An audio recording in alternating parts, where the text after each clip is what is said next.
Right, welcome back to another NRG, and here's a game for you. Splatterhouse. Could be responsible for the formation of the ESRB if it wasn't for Mortal Kombat. This a unbelievably gory game for the time it came out, and a complete rip-off of a horror franchise, of course, as you can see. Here we go. So, what's the idea with Splatterhouse? Well, we play as this character here, which is clearly Jason Voorhees. No, sorry, it's not. Rick Taylor, who decides it's a good idea to go to a scary horror mansion with his girlfriend for a nice night out, as you do. And then she gets kidnapped. He gets possessed by a a horror mask, or terror mask, as the game would call it. Turns into a mutant and has to fight his way through the house of absolute horror to get his girlfriend back. It's as simple as that, really.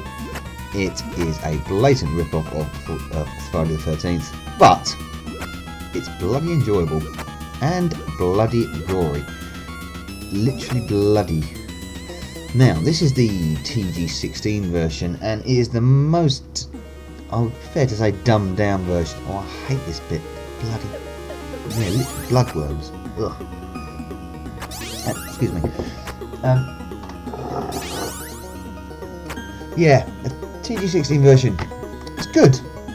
It's similar to the arcade, but it's dumbed down a lot. I mean, a lot of the gore is taken out.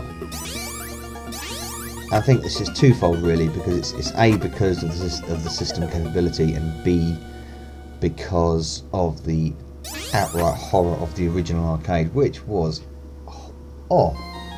shocking, really. I mean, like this, when the transition stage is like here, you would get an open door to the next stage, and the blood would be dripping off the walls, and there's things like that in the background there. These impaled bodies, but there were many more of them in the arcade. There would be girls lying on the foreground covered in claret, and it was a gruesome game. And it didn't get ported to many consoles because of this infamy. The big guns never saw it on their system. The TG16 did a good version. The PC Engine did actually the best version, the Japanese PC Engine, which was obviously like this, but there was a lot more gore in it. Kept this bit. I used to love this bit in the arcade because the sound of these things when they used to smack against the wall were awesome. And the TG16 doesn't have that sound effect, which is a big pity.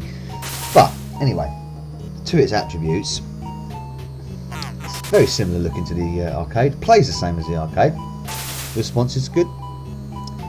Has that atmosphere. It does have that creepy, gory, hammer horror atmosphere thing going on.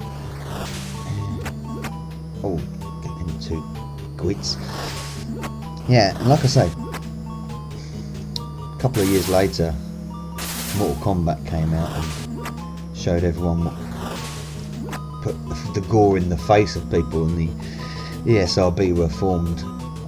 I'd probably think that this is a forerunner to what would become the rating system of games. So, like I said, TG16 PC Engine only. It later came out on the PC, I think, as a later port, and it also came out on the FM Towns, very rare machine, obscure machine. And that's it. Didn't come out anything else. Splatterhouse 2, however, did come out on the Mega Drive Genesis, and then I think Splatterhouse 3 did as well on a few systems. And then it was remade, of course, in 2000 and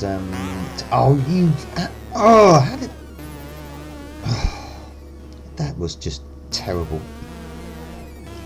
Anyway.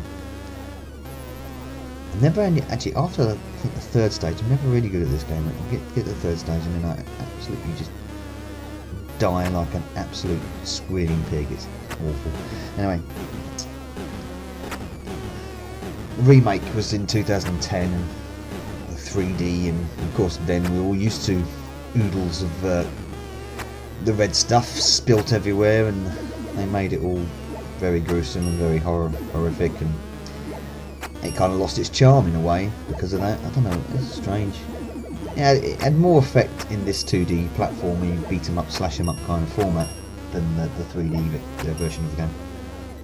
Right, see if we can get this guy now. Flying kicks, flying kicks. Goy! Have it. Oh, and there he goes, out the window. Move the chandelier, which drops. Thank you very much. Next stage. So, one of Namco's early games, there's Namcot or whatever you want to call them then. And actually, a lot of good weather effects here, nice little weather effect. I don't like the fact that they have changed a little bit too much about this version now, apart from the gore, which you can live with not being missing. They took away the meat cleaver weapon, which, I like that. Chopping heads off, I mean, that's always fun. I mean, who wouldn't? Bloody zombie dog! Oh, you get off! Bang! Splat! Oh, nearly fell down there, but nope. Have it with the spanner. Bang! Got your head. Bang! Bang! Oh, splat! Crash! Get this rock, throw it in that dude. And he spat his bleeding poo at me. Oh yes, this guy. I always have trouble with this guy. Fucking chainsaw bleeding hands. I mean, how sick is that? I mean, bag on the head. Oh, he's fucking chainsawed to death. Anyway, let's have another go at that. Yeah, some pretty sick bosses in this actually. Like a living womb at one point. I mean, that sort of disembodied head rising from a grave at another. I mean, when this came out, it was sick stuff. It did shock me in the arcades when I remember. It will feature on a upcoming Arcade Memories vid. Oh, see, how can you jump like that? You can't even see me. Get. Oh, now I'm running out of shots. Right, flying kick in your head, wherever it. Oh.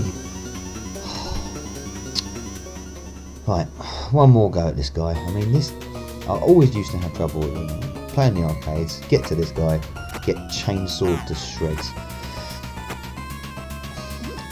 Quite disturbing. A bag-headed guy with chainsaws for hands. You think that the Saw franchise got any inspiration from this? I don't know, maybe. Right, I think this might be. Stay away, you bag-headed lunatic with your weird sort of. Jump in. Oh, right. That's it.